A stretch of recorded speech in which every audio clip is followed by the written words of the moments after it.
Today, I'm joined by Stephen B. Harrison, Managing Director and founder of sbh4 Consulting in Germany.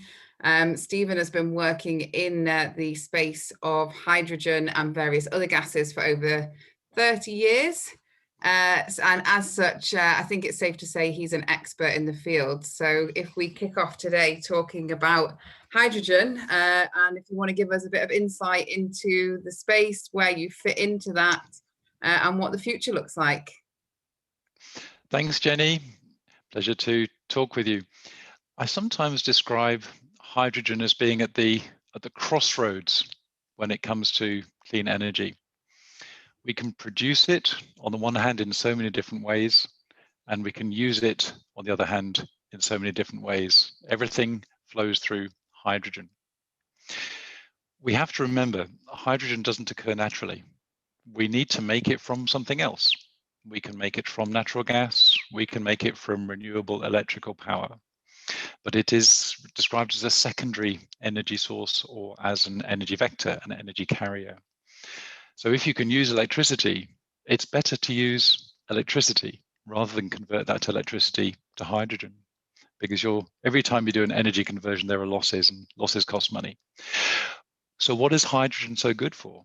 If I've just said if you can use electricity, then use electricity and don't convert it to hydrogen, what's hydrogen good for? Hydrogen is the most incredibly good store of energy. If I want to store a little bit of electricity for a period of time, I can use a battery in a cell phone or a battery in a torch. If I want to store a lot of energy for a long time, I need molecular energy storage, and that is what hydrogen is so really, really good at. And we can use hydrogen in so many different ways. We can burn it and create heat. Just like a gas cooker uses natural gas today, a hydrogen cooker could burn with hydrogen. Instead of using petrol or diesel in your car, it can run on hydrogen. Okay, a battery can also be used in a car. But hydrogen as an energy vector is so flexible. And at the point of use, it's also emissions free. So it can help us to have cleaner air, and it can help us to decarbonize. But that gets a bit complicated, because then we start asking questions about how did I make that hydrogen? Did it come from renewable sources? Well, a complex world, and I think a brilliant explanation, so thank you. And I think a question a lot of people are asking at the moment is, how is this going to grow? And how can we make sure that we support that growth collectively? So don't know if you want to take 3 years, 5 years, but what's your trajectory for the hydrogen economy and the growth that we're going to face globally? Well, I think through this very unfortunate COVID period, everybody has become familiar with the expression exponential growth. What that really means is that we can start with something happening at a relatively low level, and before we know it, whomp, it's taken off, and it's really become a really big thing. Hydrogen is not suffering from exponential growth, but is enjoying exponential growth right now. So when you ask me what's the hydrogen sector going to be like 3 or 5 or 10 years from now, I'll give you one very simple answer. It's going to be bigger. It's going to be much bigger. We're growing at approximately, in some sectors across the board, we're growing at approximately 50% compound per year. So you ask me 3 years out, and that means that we're more than twice as big. You ask me 5 years out, it means we're about 4 times as big. That's how hydrogen is growing. And we talk about, when I say the volumes of hydrogen we need, the volumes of hydrogen we use, the number of electrolyzers we're building, the sizes of electrolyzers we're building, the number of jobs that exist working in this sector, that is what's growing at that kind of rate. It's absolutely incredible. It's sucking in money, it's sucking in capital, it's sucking in the best people and the best brains. I wasn't referring to myself there, but perhaps some of the people listening. I guess that actually ties back to our very first conversation around the challenges of the growth, because I think we'd all agree that the growth in the hydrogen sector is brilliant for people, for the planet, for cleaner air, but actually getting there is a struggle in some ways. And one of the areas we talked about the struggle was expertise. When a sector grows exponentially, then you need to draw in people from outside. And we talked about a couple of specific examples, but going to hand it back to you to go a bit deeper into what challenges you see, and then potentially how we can work collectively to overcome them. Sure. I think, what does the hydrogen economy need to grow? It needs political support. It needs finance, massive projects that are going to cost billions of dollars and euros or whatever currency you like to think in. And it's going to need people. What I sense right now is that the political will is there, the excitement is there. You know, the European Union has given a thumbs up. Lots and lots of national governments have given a thumbs up. So the political will is there. Okay, it needs to be backed up with the money for sure.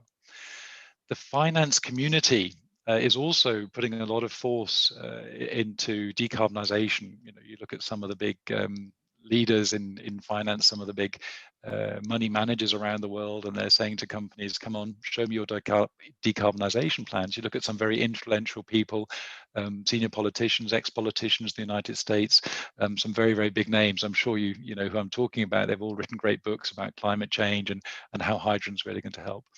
So I think the will is there, the motivation is there, the money will become available.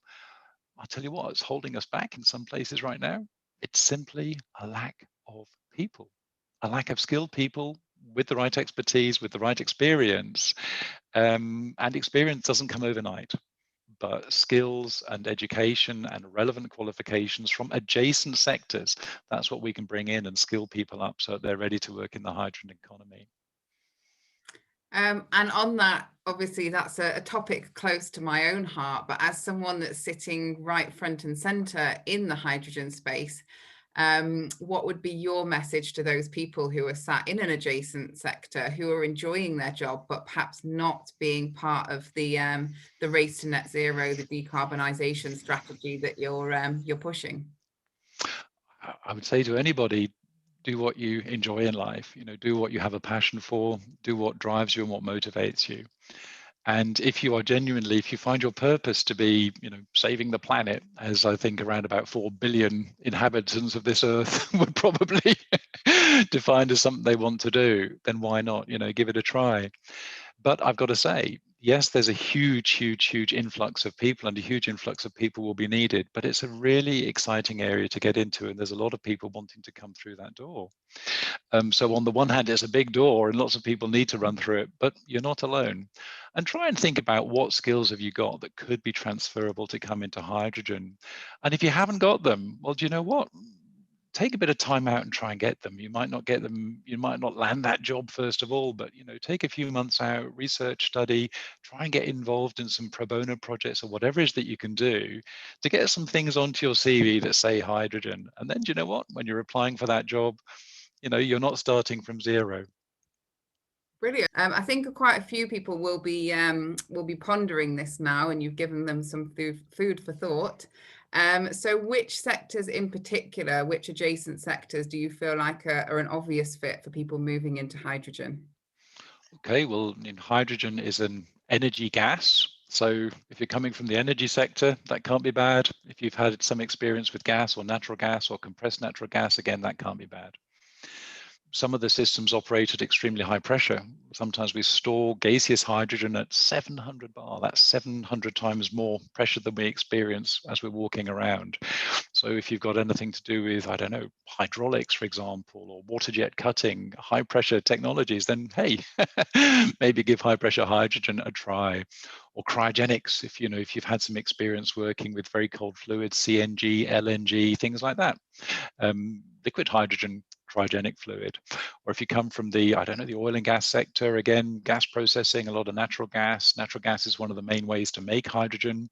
Also, if we talk about blue hydrogen, so carbon capture and storage, to reduce the CO2 emissions from making certain types of hydrogen, then that means a lot of geology, a lot of understanding of how gases can be stored underground. So yeah, there's a few natural adjacent sectors. And if you think about applications of hydrogen, fuel cells, fuel cell mobility, if you've been making diesel engines and petrol engines for cars, then maybe think about making some fuel cells for fuel cell electric vehicles. So there's a lot of sectors where people can come from, and yeah, a lot of experience that I think is going to be transferable.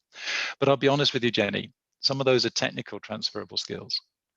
I think other transferable skills like creativity, an inquiring mind, the willingness to learn, the willingness to start from zero. I was an expert with my diesel engines, but suddenly I I know nothing about fuel cells. The willingness to start all over again and reinvent your career. I think that perhaps is the key to making the transition.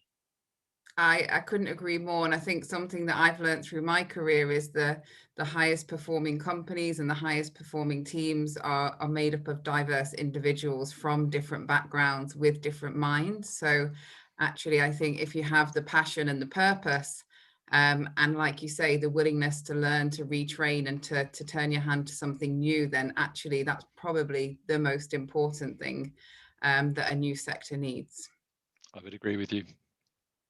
And thank you very much for the advice, for the tips for the people out there, and for sharing your insights into the world of hydrogen. I think one of the most important things in this world is educating others. And between us, I think we need to keep pushing the agenda and making sure that it's a collective effort to decarbonize and to make sure that we are leaving a cleaner planet behind for the next generation.